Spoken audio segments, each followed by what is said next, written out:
नमस्कार दोस्तों। अब पंचायत चुनाव का आगाज होने वाला है और ऐसे में शिकारी जो है आप लोगों को चौक चौराहा पर जब देखेगा तो कल तक जो नाम लेकर भी पुकारना नहीं चाहता था अब आपको बाबू जी कहकर पुकारेगा। अरे फलना बाबू आप कहाँ थे, आइए बैठिए बैठिए, एक चाय इनको देना। आपके दरवाजे पर जाएगा, आपको जहाँ भी दिखेगा वहाँ आपसे ज़रूर पूछेगा कि क्या हाल है। अब आपको चाय अगर पीना है तो पिछला 5 साल याद रखिए कि जो आप मलिया में तेल लेके और नेताजी को ढूंढ रहे थे और नेताजी लापता थे और आप सब कहते हैं कि कोई विकास नहीं हुआ, विकास अपने अपने परिवार का कर लिया लोग। तो विकास कैसे होगा? सब चीज़ नया चाहते हैं आप या हम। ये 2G 3G 4G 5G का ज़माना है।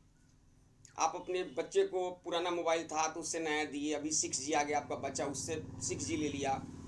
तो फिर प्रतिनिधि पुराना 2G 3G क्यों? ये तो सबसे जरूरियात है। आपके परिवार आपके बच्चों का विकास पंचायत से ही तो होना है। और पंचायत में अभी चंगू मंगू घूमेंगे, लेकिन आपको एक चीज़ ध्यान रखना है कि जो लूट लिया वो भी शिकार करने की तैयारी में होगा, क्योंकि वो मज़ा चख चुका है। जो अभी मज़ा चख रहा है वो भी चाहेगा कि हम इस मलाई को नहीं छोड़े।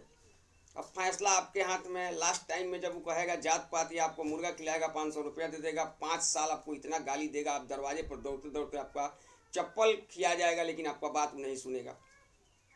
अगर इस सब से बचना है तो पुराना जो भी कैंडिडेट है, जो पहले रह चुका है और अभी है या आगे जो नया लड़ रहा है, उसमें से फैसला लेना है। इग्नोर इस तरह करना है पुराने लोगों को जो काम नहीं किया है, उसको लगे कि मैंने काम नहीं किया इसलिए जनता हमारे साथ नहीं है। लेकिन लास्ट टाइम में अगर जात पात और पैसा पर जाएंगे तो यही हाल होगा। मेरा तो कुछ नहीं बिगड़ता, हम अपना काम खुद कर लेते हैं, किसी मुखिया उखिया का जरूरत नहीं पड़ता, जिला परिषद किसी का। लेकिन चौक चौराहा जब बैठते हैं तो आप ही लोग कहते हैं ना कि फलना नहीं बेटा रहे, उसको बेकार जीता है, बेकार जीता है। 1 आध किलो मुर्गा 500 रुपया में बेइज्जत हो लेते हैं आप लोग। आपको ये सोचना है कि 5 साल के बीच में वो आदमी आपको कई बार जी कह के पुकारा और कितना बार चाय के लिए बुलाया, आज क्यों पिला रहा है आपको? तो अगर पिला रहा है, आप उसके बातों में आते हैं तो गलती उस प्रतिनिधि का है कि आपका है? जो आदमी आपको अभी बिना वजह प्रणाम करे, जो आदमी आपके नाम में बाबू जी भाई जी लगाकर बोले, आप समझ लीजिएगा कि ये शिकारी बहुत चालाक है और ये आपको शिकार करना चाह रहा है पंचायत चुनाव में।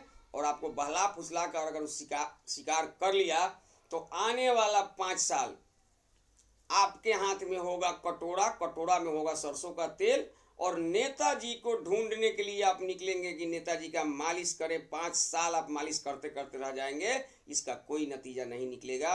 इसलिए अभी बहुत टाइम है, हम लोगों को सोचना है, किसी जात पात में नहीं फंसना है। नए कैंडिडेट को, चाहे जो भी खड़ा हो रहा है, नए कैंडिडेट को, उस नए कैंडिडेट में से भी एक चुनाव करना है कि इसके लिए काम करने के लिए कौन आदमी अच्छा होगा जो पंचायत का काम करेगा। पैसा पर नहीं जाना है। जो 20 लाख 10 लाख 15 लाख खर्चा करके चुनाव जीतेगा वो अपने बीवी बच्चा के लिए ज़मीन और गहना खरीदेगा। आपके बेटा बेटी के लिए वो आपके लिए अच्छा सड़क, अच्छा बिजली, अच्छा पानी नहीं करेगा।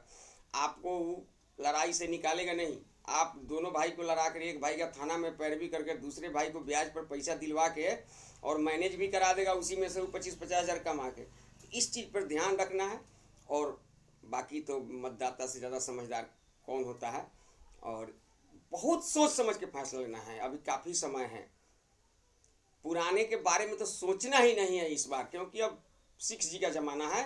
सीधा कहिए कि हमको नया चाहिए, और नया पर जब रहिएगा तो निश्चित रूप से काम होगा। उसको डर होगा कि 5 साल बाद फिर हमें नहीं जीतने देगा, वो काम करेगा। धन्यवाद।